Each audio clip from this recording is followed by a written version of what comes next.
I can't move my body, I can't move my legs or anything because the pain is just incredible. You know, there's no cure for sickle cell. We got the test results back, and the test results came back positive. He is HIV positive. I said, okay, and it took me a minute, and he asked, are you okay? And I just remembered, just sitting, crying. No, you could definitely. But like, he was like dying and shit, and then his mom was like obviously crying. He was in the hospital. He was making this whole album in the hospital, and he made that song to tell her, "Don't cry when I pass away." You know what I mean? Like, that shit just fucked me up, bro. Like, wow, yeah, crazy. And they creep up on you. Like, diabetes is one of those illnesses, and it finally came and kicked my butt. It affected my kidneys, so I had to go through hell and back because of diabetes, and I'm gonna be a diabetic for the rest of my life. We were too busy arguing about beefs, charts, and who fell off to notice something far darker hiding behind the music. While fans screamed lyrics, waved lighters, and called these artists untouchable, some of hip-hop's biggest legends were quietly fighting battles that had nothing to do with record sales or rival crews. No diss tracks, no warning shots. Just bodies breaking down behind platinum smiles. These weren't rumors whispered in barbershops. These were real diagnoses, real hospital visits, real moments where the toughest voices in rap were staring down something scarier than any industry beef. And the wildest part is how little most fans ever knew. Some of these artists performed through pain that would have taken most people out completely. Others hid their conditions so well that the truth only surfaced years later. Because in hip-hop, vulnerability doesn't sell the way invincibility does. So instead of slowing down, they doubled up. Instead of speaking out, they went silent. And instead of sympathy, they gave us classics. This isn't a sad story. This is a shocking one. A reminder that legends bleed, bodies fail, and even icons aren't immune to disease.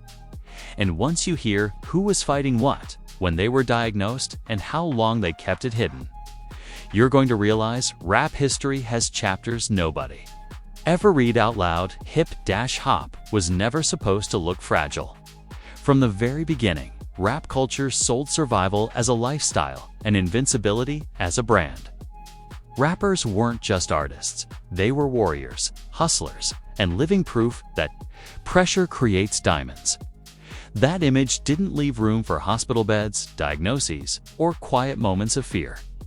And that's exactly why the truth about deadly diseases in rap history feels so shocking now. It wasn't just hidden, it was actively buried. Fans grew up believing rap legends were untouchable. They survived street violence, industry betrayal, and public scrutiny that would crush normal people. So the idea that the same artists were privately battling illnesses that could end their careers or their lives didn't fit the mythology. Illness didn't match the image, and anything that didn't match the image got erased from the conversation. Behind the scenes, though, bodies were breaking down while careers were peaking. Tours continued while treatments happened quietly. Studio sessions followed doctor appointments. And lyrics about strength and survival were sometimes written by people who weren't sure how much time they had left. That contrast is what makes these stories so heavy. The music sounded fearless, while the reality was anything but dot in hip-hop culture. Vulnerability has always been treated like a liability. Talking about health struggles didn't earn respect the way talking about money or dominance did. So when rappers received serious diagnoses, many chose silence. Not because they didn't care, but because the culture taught them that weakness would cost them credibility. In an industry that eats doubt alive, showing pain felt like handing critics ammunition. That silence shaped how fans understood these artists. People saw consistency without realizing how much effort it took just to function. Performances were praised as legendary without knowing they were sometimes powered by medication, pain management, and sheer will. What fans called dedication was often survival disguised as professionalism. When the truth finally surfaced in some cases, it came as a shock, not because the illness was unbelievable, but because the secrecy was so complete. Interviews years later revealed battles fans never suspected. Emergency situations forced truths into the open. Sometimes, the full picture only emerged after irreversible damage had already been done. And every time, the reaction was the same. Disbelief, followed by admiration, followed by silence again. The industry played its role in that silence too. Labels prefer stability. Promoters prefer reliability. Nobody wants to attach a health warning to a touring act or a release schedule. So illnesses were treated like private inconveniences rather than public realities. Adjustments were made quietly. Schedules shifted discreetly, and the machine kept moving. What makes this even darker is how often illness influenced the art without being acknowledged. Lyrics grew more introspective. Themes of mortality, legacy, and urgency became sharper. Fans praised the depth without realizing it came from real fear. What sounded like artistic evolution was sometimes a response to physical decline. The music didn't just mature. Adapted, hip-hop history is full of moments that hit differently once you understand the context. Songs about fighting demons weren't always metaphors. Bars about not knowing how long you have weren't always poetic exaggeration. In hindsight, some lines read like confessions hidden in plain sight. Delivered in a genre that rewards toughness but rarely listens for pain.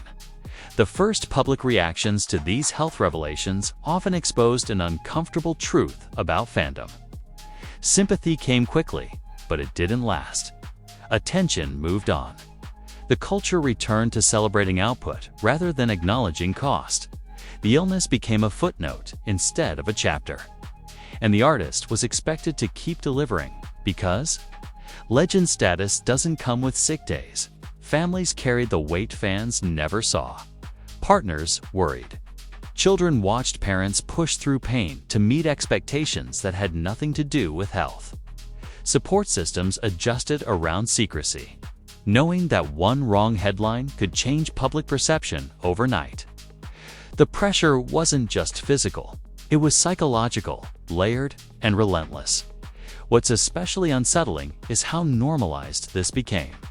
The idea that suffering quietly was part of greatness. That enduring pain without complaint was somehow. Noble hip-hop didn't just reward resilience, it demanded it, even when resilience came at a life-threatening cost. The culture applauded strength without asking what that strength was costing the people displaying it. These battles weren't just personal, they were cultural. They reflected an industry that glorified excess, ignored limits, and treated health as an afterthought. Long nights, non-stop travel, high stress, and constant pressure created environments where illness could thrive quietly. And when symptoms appeared, stopping wasn't seen as an option. Slowing down felt more dangerous than pushing through. Over time, the gap between image and reality widened. Legends were celebrated for longevity without acknowledging what that longevity required. Fans praised work ethic without realizing how much it demanded physically. The illusion of invincibility held even as bodies weakened behind it. And the longer that illusion lasted, the harder it became to break. When these stories are told now, they don't diminish the legends. They elevate them, because knowing what they endured reframes everything. A performance isn't just impressive, it's courageous. A tour isn't just successful, it's defiant. An album isn't just creative, it's proof of survival under pressure most people never face. This isn't about pity, it's about truth. About understanding that greatness doesn't mean immunity. That legends aren't carved from stone, they're built from flesh, blood, and limits that don't care about fame. These artists didn't just fight for charts. They fought their own bodies while the world watched only the wins. And this is only the surface. Because once you start naming names, examining diagnoses, and tracing timelines, rap history reveals a much darker layer. a layer where silence was survival, strength was mandatory, and deadly diseases became enemies. Nobody wanted to acknowledge out loud the moment the curtain started lifting on these health battles. The culture didn't just gasp, it froze, because once one story surfaced, others followed, and suddenly the myth of invincibility had cracks running through it. These weren't whispers or conspiracy theories. These were admissions, interviews, medical emergencies, and undeniable moments where the truth broke through the noise, whether the industry liked it or not. Some revelations came like thunder. When a legend's illness became public, fans struggled to reconcile the diagnosis with the image burned into their memory. How could someone who looked unstoppable on stage be quietly deteriorating behind closed doors? The disconnect was jarring. It felt like learning a superhero had been fighting villains while bleeding internally the entire time. Other revelations arrived slowly, almost reluctantly. It's an interview years later. A lyric that suddenly made sense. A comment slipped into a documentary that reframed an entire era. Fans went back to old footage, replayed performances, and noticed details they had missed. The sweat wasn't just sweat. The pauses weren't just dramatic timing. The fatigue wasn't creative flair. It was physical reality leaking through the persona when names were finally attached to diagnoses. The internet reacted in waves. First came disbelief, then came admiration. Then came the uncomfortable silence that follows when people don't know how to talk about vulnerability without turning it into spectacle. Sympathy posts flooded timelines briefly, but as always, attention moved on faster than the consequences ever could. One of the most unsettling patterns was how often illness was revealed only after it had already done irreversible damage. By the time fans learned the truth, the fight was already advanced. In some cases, the revelation came too late for understanding to matter. The culture mourned, shared clips, and celebrated legacy, but rarely questioned why the battle had to be fought in silence in the first place. Social media turned these moments into emotional flashpoints. Clips went viral. Quotes were reposted endlessly. Fans debated whether the artist should have said something sooner, as if timing vulnerability is a public responsibility. Others argued that no one owes the internet access to their medical reality. The debate itself revealed how poorly equipped the culture is to handle illness without sensationalizing it. Memes even found their way into the conversation. Because nothing is sacred online. Some were respectful, others painfully toned. Humor collided with mortality in ways that felt uncomfortable but predictable.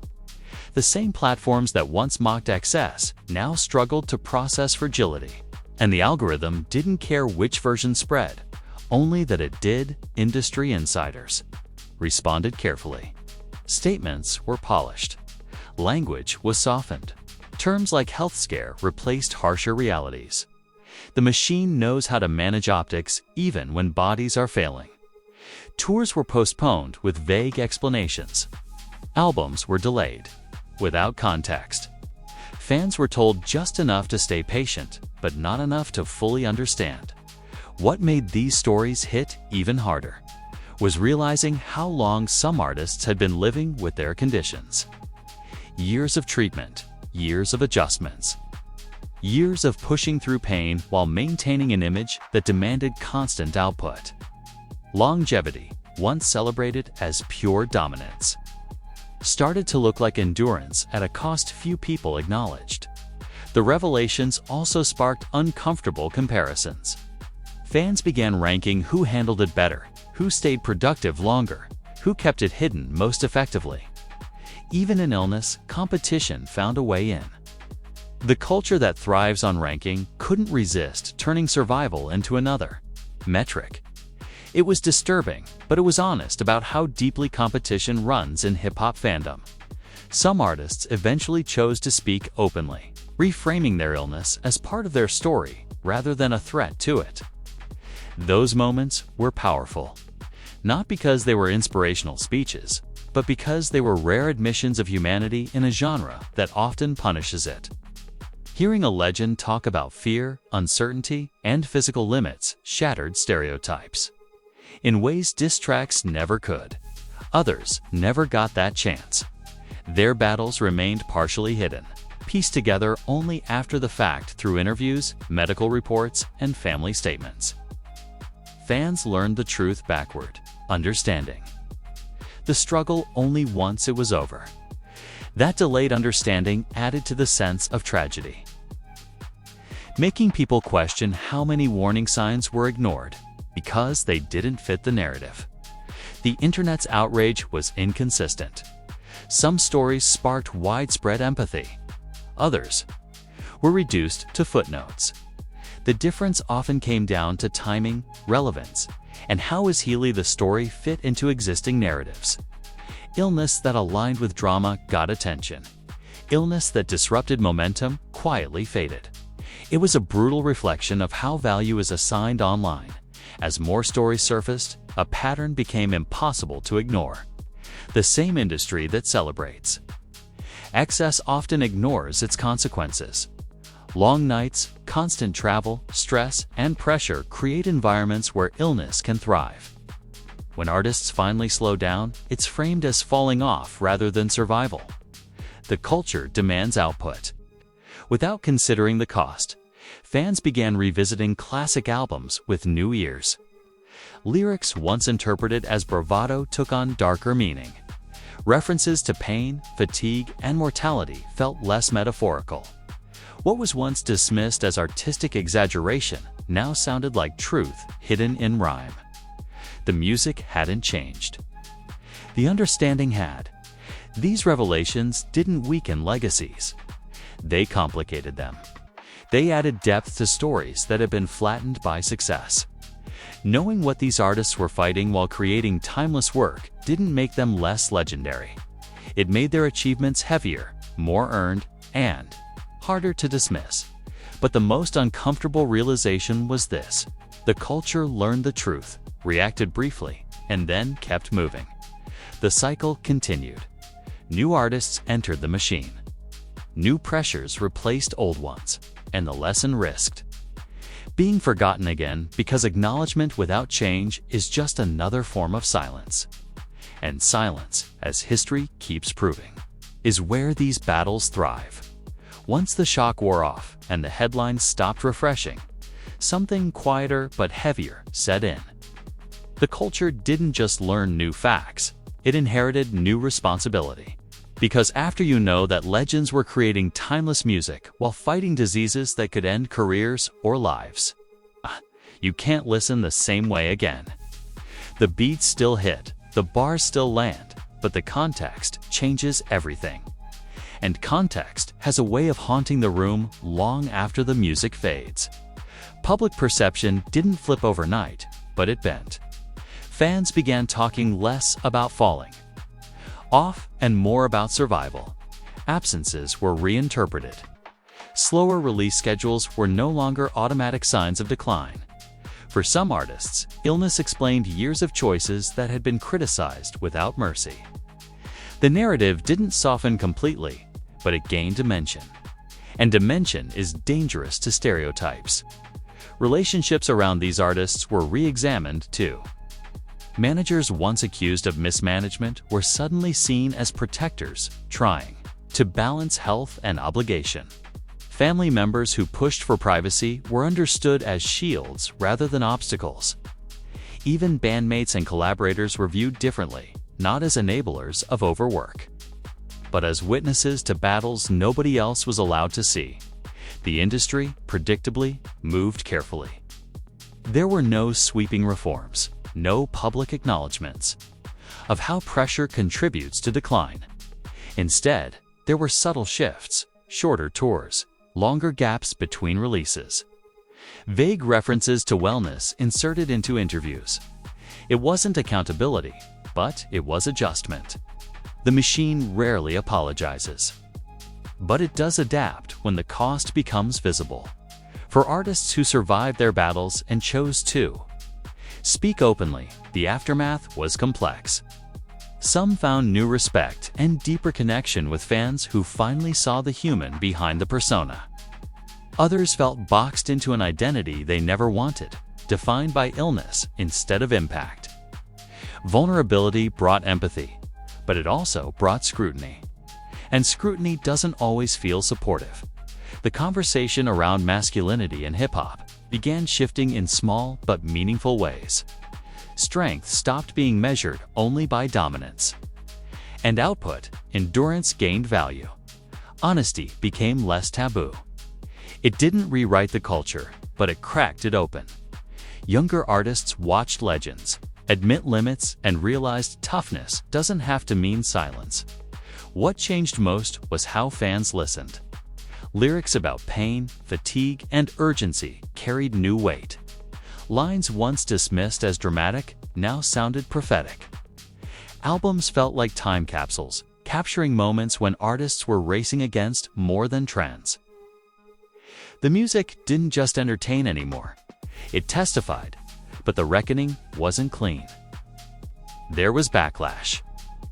Some fans accused artists of hiding the truth too long, as if illness requires disclosure schedules.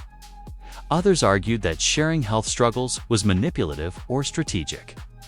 Those reactions revealed how uncomfortable the culture still is with vulnerability when it disrupts expectations. Sympathy came with conditions, and understanding was still negotiated. The most unsettling realization was how easily the cycle could repeat. New artists were already entering the same pressure cooker. Long nights, relentless touring, little rest, high stress. The system hadn't fundamentally changed, it had only been exposed. Exposure doesn't guarantee reform, it just removes plausible deniability. Conversations about health and hip-hop began appearing more often, but they were still reactive rather than proactive. Illness was discussed after diagnosis, not before damage. Burnout was acknowledged after collapse, not before warning signs. The culture learned, but slowly, and learning slowly has consequences. For fans, there was a quiet guilt that followed. Guilt for demanding constant output. Guilt for mocking absence. Guilt for celebrating excess without considering its cost. That guilt didn't trend, but it lingered. It showed up in comment sections where people hesitated before calling someone lazy or washed. It showed up in debates about whether legends owe the culture everything they have left. Legacy itself took on a new meaning. Greatness was no longer just about longevity or dominance. It was about what was created under pressure most people never knew existed.